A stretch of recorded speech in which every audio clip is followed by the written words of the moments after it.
Greetings, Harmony trainers, and welcome to Module 3, Self-Care. Our first slide, as always, is our vision statement. It's the slide that's going to be up on the screen while the music is playing and folks are coming in and getting settled down. Our hope, obviously, is that while they're doing those things, they're at least glancing up at the screen and maybe reading through the vision statement. The introduction, Module 3, Self-Care. The group norms, just going over the 4 norms quickly. Then facilitating the community meeting. So again, this is facilitated in one of 2 ways, either as a whole group or breaking down into groups of 3 or 4 and doing it that way. This is really dependent upon the landscape of your group. How much time do you have? How many people do you have? What really works best for you guys? This is one of the newer slides that was added as a result of some recommendations that came out of the Train the Trainer follow-up training. We just want to remind folks in every session about why we're doing this, that these are the risk factors that are impacted when we create trauma-sensitive schools, that by creating this nurturing environment, that we are increasing our capacity for compassion, and it does have a direct impact on teacher and student engagement. So this is another new graphic that was a recommendation to add after the Train the Trainer follow-up session. It's really meant to be a review of sort of where we've been and where we're going, and a reminder about how all of the dots are connected. So for now, for self-care, we're going to review what we've done so far, which is basically the team building and psychological safety for an effective team. That we looked at triggers, emotional triggers, and the trauma-informed care overview.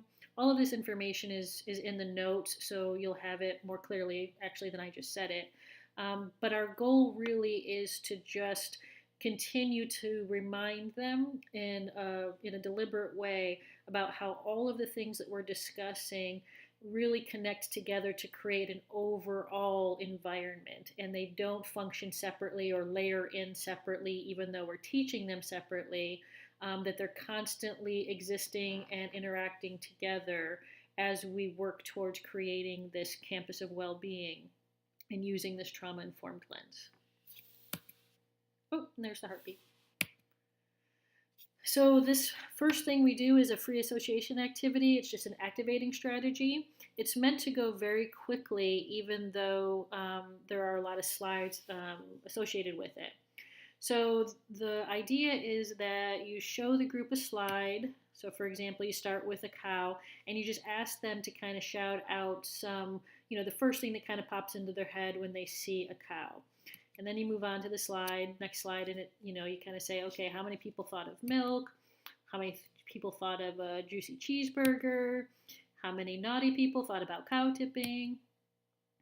And then you show them the next slide of work, and you ask them to shout out some things that are associated with work. So some people might, say, oh, I love my job. Some people might have this response or this response. Again, just kind of free association. So the next slide is trauma, and you ask them to shout out some things that they might feel are associated with trauma. So maybe it's a soldier coming home from war. Maybe it's a car accident. How many people said teaching or the classroom? And it's really just kind of an opportunity for us to introduce the idea that we don't always think of trauma when we think of education. And that's something that we're going to be exploring more and more and more in this session and as we move forward. So our objectives for today are to understand the impact of vicarious trauma, acknowledging the importance of self-care, draw a connection between healthy relationships and creating a trauma-sensitive campus, and to actually develop a self-care plan. So one of the first things we talk about is this glitter analogy. A lot of you are probably familiar with it, and I know we've talked about it quite a bit. But the bottom line is that the analogy is a parallel for vicarious trauma. So just like when you play with or use glitter, you can go, 3 days and have 3 showers and wash your hands, a dozen or more times, and then, without fail, 3 or 4 days after you've used glitter, somebody inevitably comes up to you and says, hey, you got a little piece of glitter there on your cheek or your forehead, because it's never someplace where people can't find it. So vicarious trauma works the same way.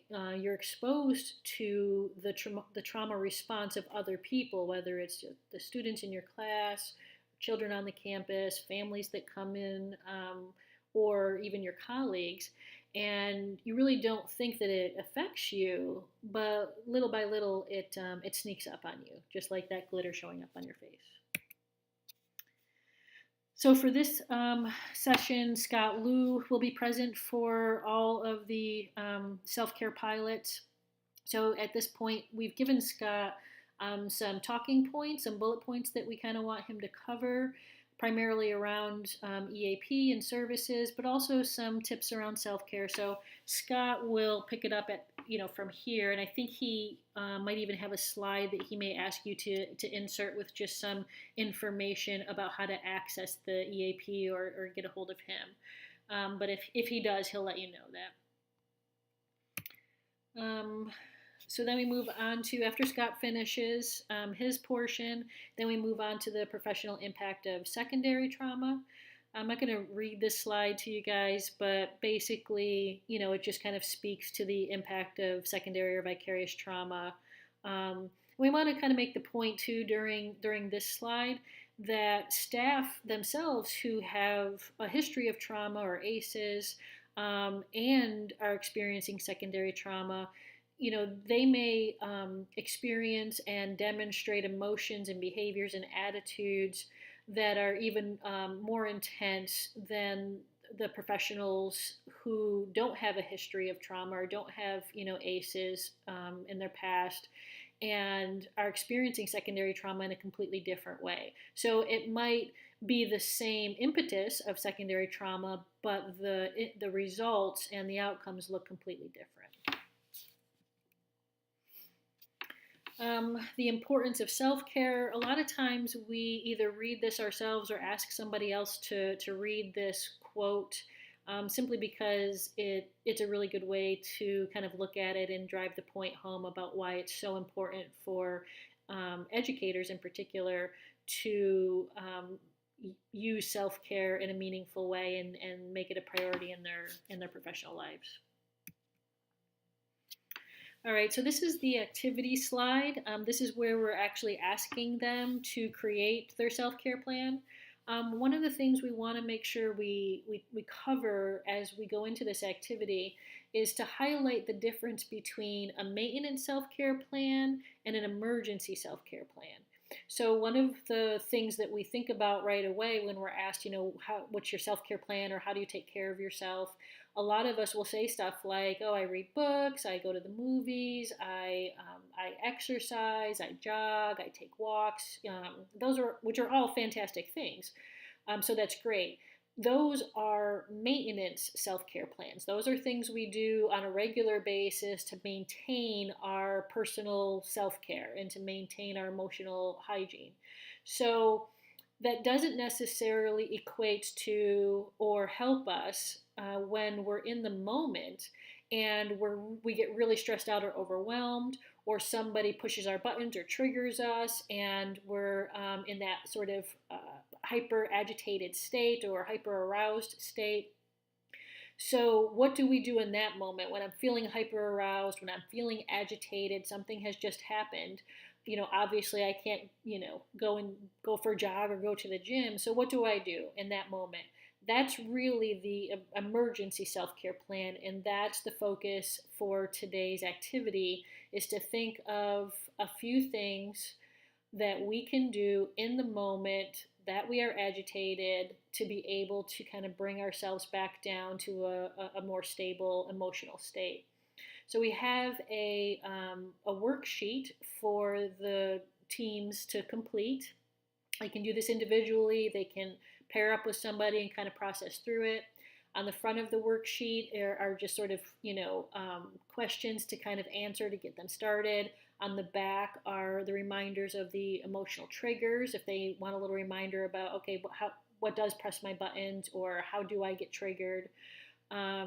And then we also will have there's an additional sheet to pass out, which gives some ideas or tips around things that they could do. So if they have trouble coming up with, 3, 4, or 5 coping strategies, this graphic that's up on the board has some, and then also the worksheet that we're passing out, or the handout that we're passing out, also has some ideas about things that they can do in the moment. So that's the main activity. We're going to give you guys little index card cutouts and also badge holders, so that the groups can decide if they want to actually put that self-care plan right in their badge, which is what we would encourage them to do, but obviously not require. And again, just reinforce the idea of how important it is to know it and have it accessible in the moment. And then the final slide is the sort of that wrap-up slide, and the one where we leave them with a thought or a question to consider as they're moving forward, something that connects all of this work to us individually, our interpersonal interactions and relationships, but then also the overall connection to the larger goal of creating this a campus or environment of well-being. So we just have in the notes of this slide, you'll see to pose the following questions to the group, and it kind of goes through those things, those questions. All right, so that is self-care, and we'll be moving on from here, so stay tuned for Module 4.